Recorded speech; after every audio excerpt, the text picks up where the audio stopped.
Late September baseball, and who else could it possibly be? Today on Fox, the Yankees and Red Sox engaging in a dress rehearsal of sorts for October. Both these teams are headed to the postseason. The Yankees as the AL East champions, the Red Sox getting very close to securing the wild card spot. And we welcome you to Fox Saturday Baseball along with Tim McCarver. I'm Josh Lewin. Hard ground ball. Andrews smothers it, and from one knee he's going to throw. He made the play of the year. Elvis Andrews got him. Wow. You'll be watching that play for a long time. Kevin Millar shoots one up in the air. Elvis Andrews reaching over. He got it. He got that baseball. Vlad Guerrero down on strikes. It ends with an exclamation point in Anaheim.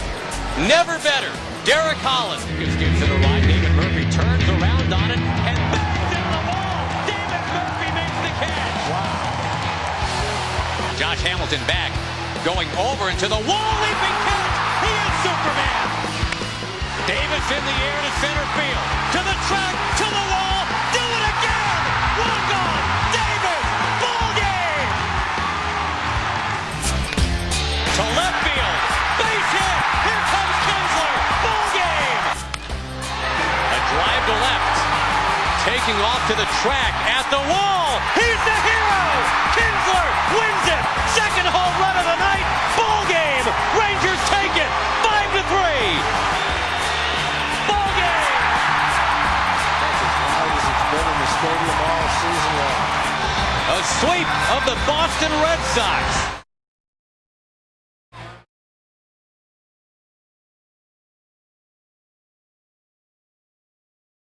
Now, this right-hander had an 8-1 June and July, but he's only 2-4 since then. Coming off a tough loss against Seattle. He retired 14 straight at one point in that game. Now, yesterday, you mentioned this right at the top of the broadcast, Eric. They had to call up a 27-year-old who had never been in the big leagues before. Matt Fox, not on Fox. That would have been really cool promotionally, but he stepped in there. He was terrific. Well, he did a great job. I mean, not only was he not on the team, but he wasn't even on the 40-man roster. They had to add him to the roster. He comes up because the situation was dire, gives them 5 2/3 innings, throws extremely well, and really, he allowed them to dodge a huge bullet after Thursday night's ball game. He told reporters after the game yesterday, that's the most fun I've ever had on a pitcher's mound, anytime, any place. Andrews, Young, and Hamilton for the Rangers. 75 wins and 59 losses for these guys. Andrews takes a strike, and we're underway.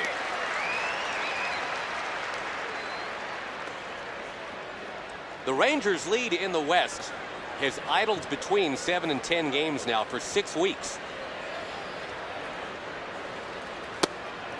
Another strike, and Pavano, when he's on, will carve up those corners.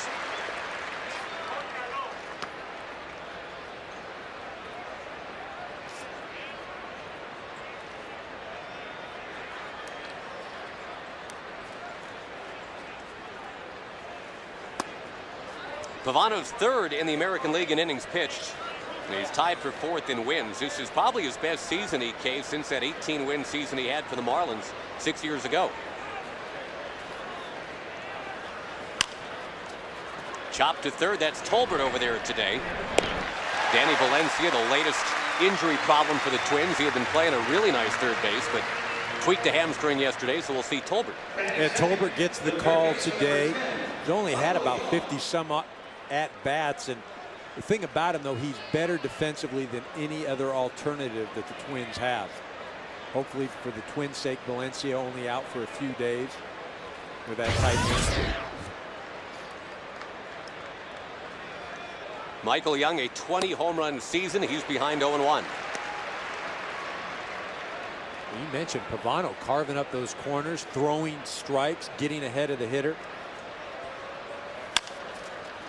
Bouncing ball pursued by Hudson. He cannot handle it. It's going to be a tough play to get him either way. Michael Young is safely across. Well, not much Hudson can do right there. You see, he tries to catch it in a forehand manner so he can just transfer it and flip it over to first. If he backhands it, he's got to completely open himself up to make the throw. Probably a bit of a tougher play. When a guy has speed like Young, it's basically a do or die.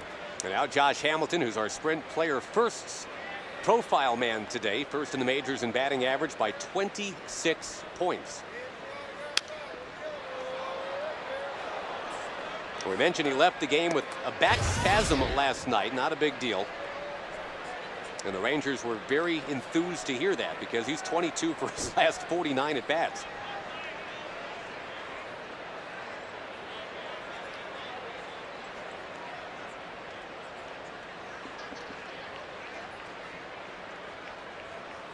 Can one man be a comeback player of the year and the MVP in the same season, Eric? Well, you're looking at him right here. I don't think that there's any question that he's the comeback player of the year. Unless it's the guy on deck, Vladimir Guerrero. You know, though, the thing about what Josh Hamilton has done this year, he's done it all year long. He had a bit of a struggle as compared to what he's doing now, but he plays offense, defense, and not to take anything away from Vladimir Guerrero, but Vladdy's basically been the DH. And Hamilton has played a Gold Glove caliber left field for the Rangers. It's a position he really hadn't played before. He'd been a center fielder and a right fielder. And you kind of touched on it. He was never quite right in 09. Messed up swing, messed up head, injured body. Only 54 runs batted in after leading the league with 130 the year before. And now this year he's got a chance to be the first American League player in about 50 years with a 30-homer season and a batting average of .360. Hudson another try. Gets the one there. Hamilton does appear to be running okay. Beats out a fielder's choice. Young had reached officially on a hit, by the way, right before that. The O-Dog making a nice play, a good transfer. Gives Hardy a good feed. Not going to turn it with Hamilton hustling down the line. That's one thing about this Twins ball club. They lead the American League in defense. Pavano, he pitches to contact. He pitches quick, gets on the mound, keeps the defense involved. Even Vladimir Guerrero says no thank you to that first one from Pavano.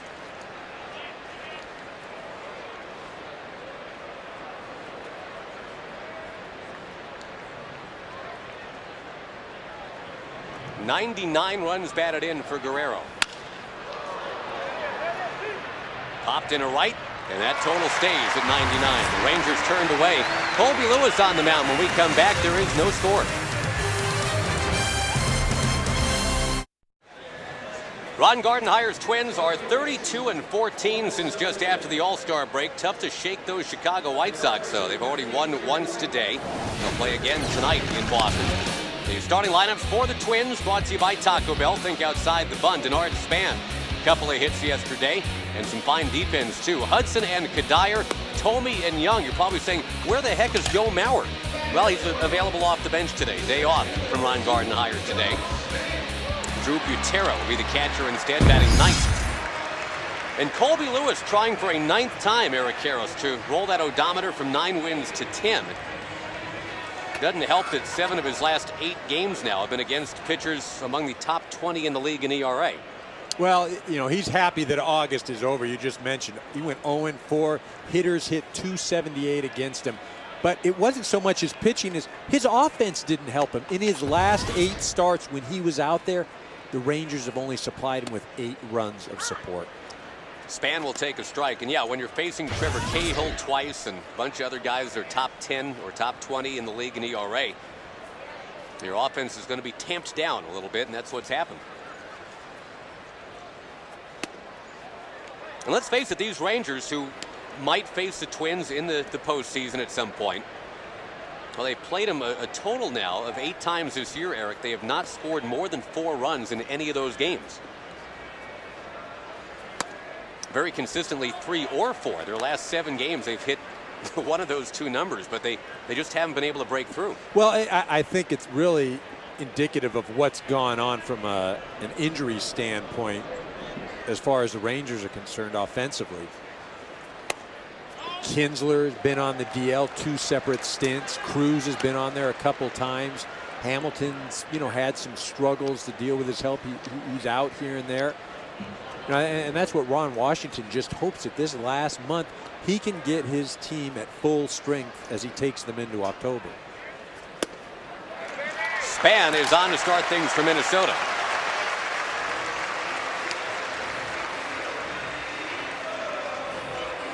That's one adjustment that Denard Span, I think, has made the last few years, Eric. It's made him one of the premium leadoff guys around, whose willingness to sort through that junk mail and wait for his pitch before he swings. Well, and you look out at his walk to strikeout ratio, it's almost 1-to-1. And he had 51 walks versus 61 strikeouts coming into today, and that's a great ratio for a leadoff hitter. Hudson 6 of 10 lifetime against Colby Lewis. The switch hitting second baseman. He is now 7 of 11 against Colby Lewis. And the Twins have it going on here right away. Michael Kadire coming up.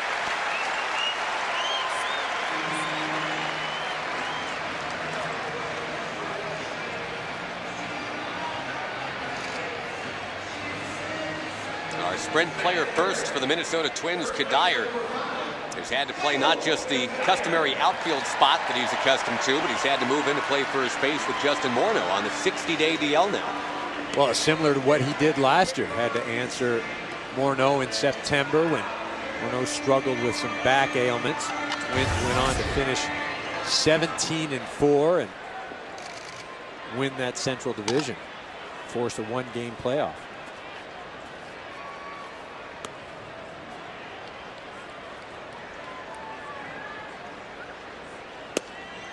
Strike one to Michael Kadire. And that really is impressive what they did to close the season without Morneau last year. It's a nice rehearsal, I guess, for what they're probably going to have to do again. Well, they're on the same sort of run since Morneau went down. One hopper, first base, Moreland to Lewis, and it works like a sacrifice. Runners at second and third now for Jim Thome. Well, getting back to the thought, since Morneau has gone down, they were at second place when he suffered the concussion. Now in first place. Take a look at this. He missed his last 52 ball games, and look at that record, 33-19. And that's not to say that they're a better team or anything like that without Justin Morneau, because that would be absolutely ridiculous. But I think it's more a testament to Ron Gardenhire and the ball club that they've stepped it up. Circling the wagons, I believe they call it. Circling the wagons. That's a good analogy there, bud. I'm 1 for 1 on analogies today. Jim Thome has one blown right by him, and Jim Thome, who's now 40 years old, has 582 career home runs. See that pitch up and in, just ties him up. Couldn't get any extension. But you leave that out over the plate, you'll be in trouble. One home run behind Mark McGwire on the all-time list, just 4 behind Frank Robinson now. And Thome, who used to kill the Minnesota Twins in division for the Cleveland Indians, and then even for the White Sox for a bit. Now he is suiting up for Minnesota. Well, and you can see what they're trying to do. They're trying to come in off the plate, hope that he offers at it, that he jams himself. Can't get any extension.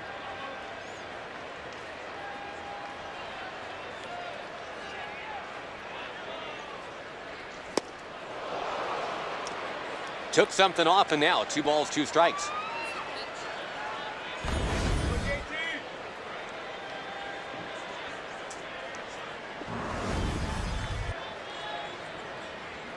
And Thome, another guy like Orlando Hudson with really good career numbers against Lewis.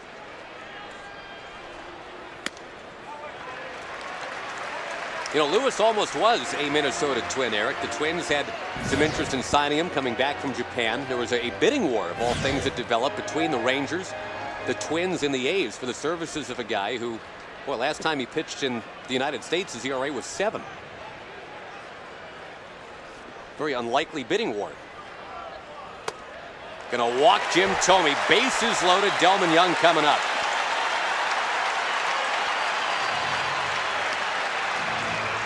Well, I can understand you don't want to give in to Jim Thome, but Delman Young had a nice season so far this year.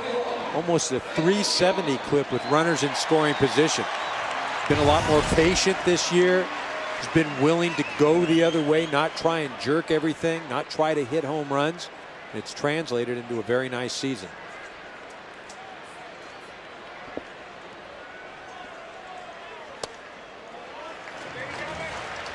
So far this year, when the going has gotten tough for Colby Lewis, that's when he's done his best work. Second best in the league with runners in scoring position.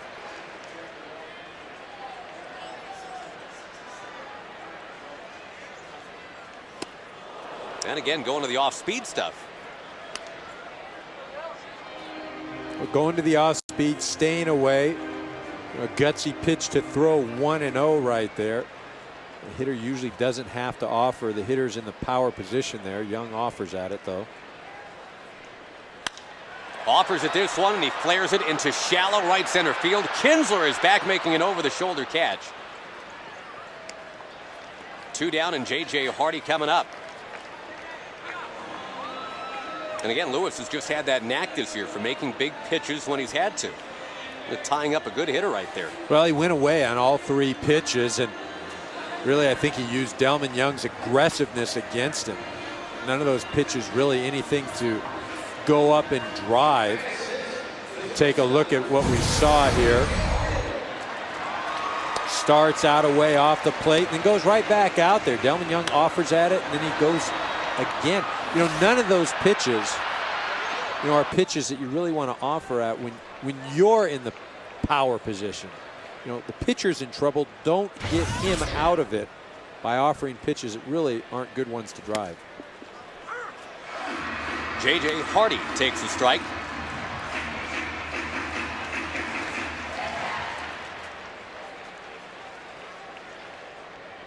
Hardy was batting 9th last night, had a big base hit on an 0-2 count.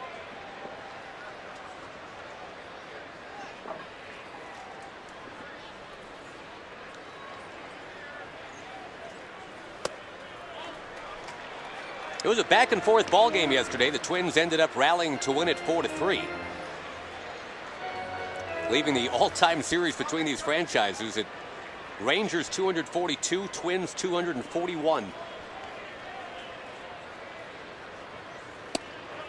In for a strike, 1-2.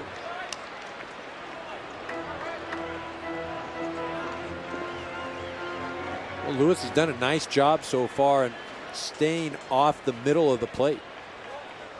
Been on both sides, corners. Down and in this time.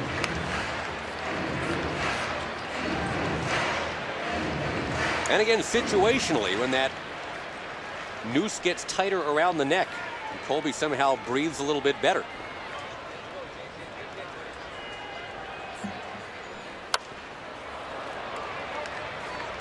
Well, it's been interesting. The at-bat with Thome, the at-bat with Young, and now here with Hardy. Well, since he's been in trouble, there haven't been any good pitches to hit. You know, he's thrown a number of pitches. You would think that maybe 1 or 2 he'd make a mistake, leave something out over the plate, but to his credit, he's been corner, corner, up, down. Nothing really good to hit. Little bit in. That is Alfonso Marquez calling balls and strikes today. It is a 3-2 count, bases loaded.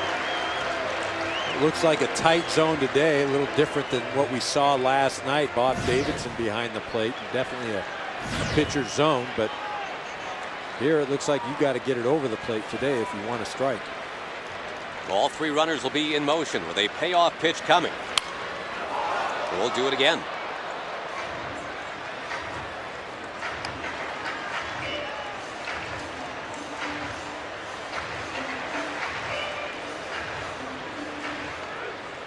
Lewis has a real good cutter that he refined in Japan. That has been his strikeout pitch. He's got the 8th most strikeouts in the league.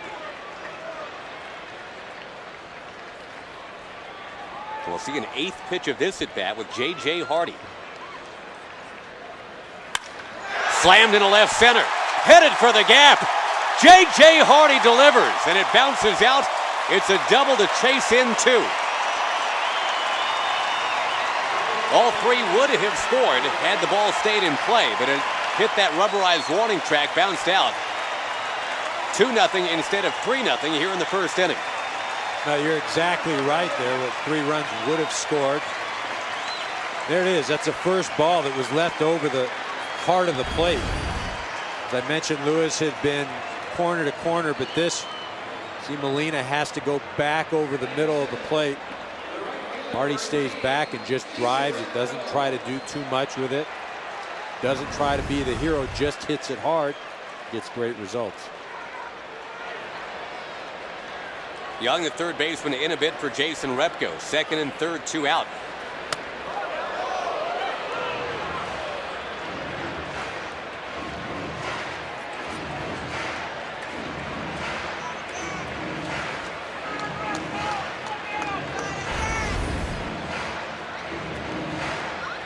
See, looking to hit the outside corner of the plate. Lewis overthrows that. It's away from him a little bit, rushes up and in. You know, again, though, this first inning, kind of represents what the Minnesota Twins are all about. J.J. Hardy gets the big hit after the other guys get on base. Contributions from everybody. Hardy hasn't swung the bat this well as of late. Molina had to shift, vacuum it up. Well, and the Twins, I mean, let's face it, for years now, they have excelled at doing what they need to do, whatever the game dictates. You get the leadoff man to get a walk. Somebody's going to get a 2-out hit. Well, it's the type of player that they have in Minnesota. I mean, not anybody can play in Minnesota.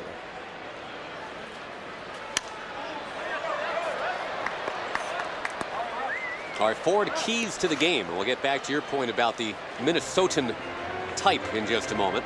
Well, for Texas, they just need to play smart baseball. I reference that because last night, Ron Washington wasn't happy with some of the cutoff relay, some of the base running. Well, Minnesota, we mentioned everybody contributes on this ball club, and they continue to get that. They will be in the postseason. Repko, who was almost hit by the first pitch from Lewis, is hit on this one. The bases are loaded again. Mike Maddox will come out to talk to Colby Lewis.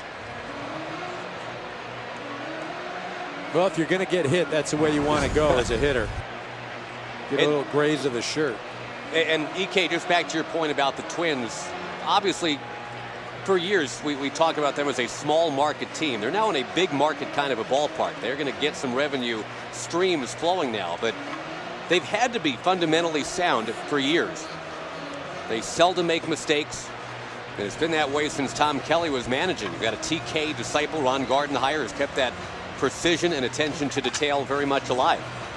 Well, I think you're exactly right. And, not everybody plays quote-unquote fundamental baseball. I mean, there are some athletes in the big leagues that, look, they just go out and let it go. Well, those types of guys don't last very long in Minnesota. And you have to play a certain brand of baseball, a certain style, and as you mentioned, it's been that way. Tom Kelly and now Ron Gardenhire. That one's a strike after the HBP. Fox Sounds of the game. Alfonso Marquez said it hit Jason Repko. I got him.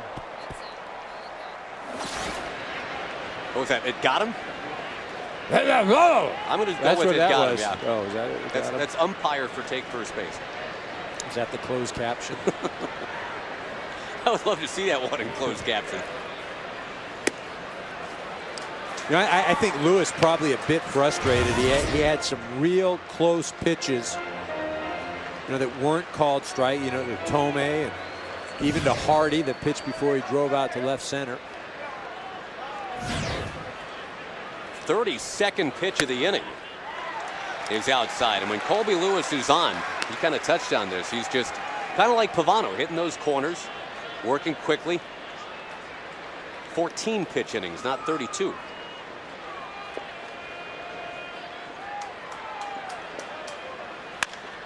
Hard hit, base hit. Tolbert only in the lineup because Valencia is hurt. 2 runs are in, looking for 3. And it's a triple for Matt Tolbert.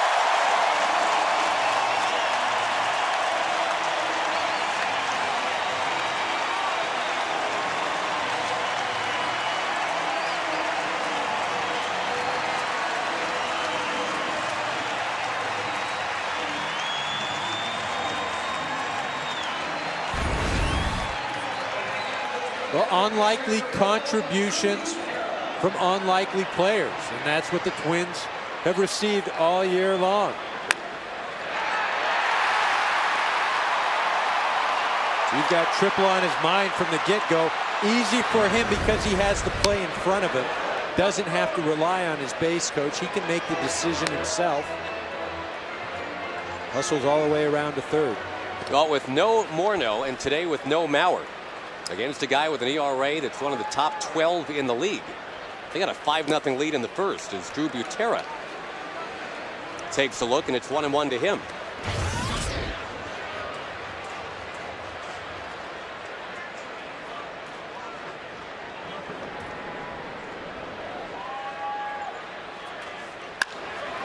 Butera to left center field. Josh Hamilton's got the range. The Twins bat around and put 5 on the board against Colby Lewis here on Fox.